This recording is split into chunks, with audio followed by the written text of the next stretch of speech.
அடுத்த போய் என்ன சொல்லியிருக்காருன்னா, கல்வியை மாநில பட்டியலுக்கு மாற்ற திமுக ஒரு துரும்பை கூட அசைக்கவில்லை. அடிச்சாராம். கல்வியை மாநில பட்டியலுக்கு கொண்டு வருவதற்கு ஒரு சிறு துரும்பை கூட அசைக்கலை. சரி, அசைக்கலைன்றதுக்கு உன் பேச்சுக்கு வச்சுப்போம். நீங்கள் என்ன பிடுங்குனீங்க? நீங்கள் உங்கள் கட்சி தானே ஒன்றியத்தில் அரசு ஆட்சியில் இருக்குது. நீங்கள் மோடிகிட்ட சொல்லி கல்வியை மாநில பட்டியலுக்கு கொண்டு வர வேண்டியதுன்னா கொண்டு வந்து மக்கள்கிட்ட சொல்லலாம்ல. திமுக அரசால் செய்ய முடியாத ஒரு வேலையை தனி ஒரு அண்ணாமலையாக நான் செய்து விட்டேன். கல்வியை ஒத்திசைவு பட்டியலிருந்து மாநில பட்டியலுக்கு மோடியிடம் பேசி நான் வாங்கிட்டு வந்துட்டேன், மோடியிடம் பேசி நான் நீட் தேர்வுக்கு விலக்கு வாங்கிட்டு வந்துட்டேன்னு வாங்கிட்டு வர வேண்டியது தானே. அதெல்லாம் நீங்கள் ஒன்றும் கழட்டல. சரி, அது நீங்கள் கழட்ட மாட்டீங்க, அது வேற விஷயம். ஆனால் உண்மை என்னன்றதை பார்ப்போம்.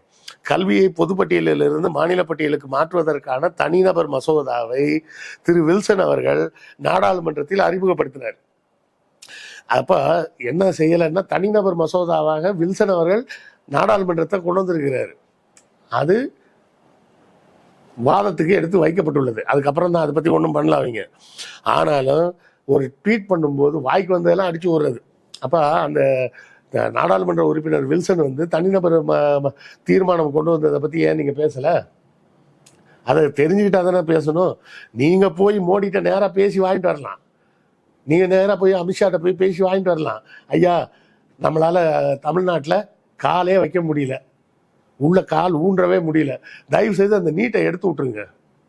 எடுத்து விட்டுட்டிங்கன்னா நாங்கள் நீட்டை ரத்து பண்ணி வாங்கிட்டோம்னு போய் பேசியாது. நாங்கள் தான் பாஜக தான் அதை செய்ய முடிஞ்சது.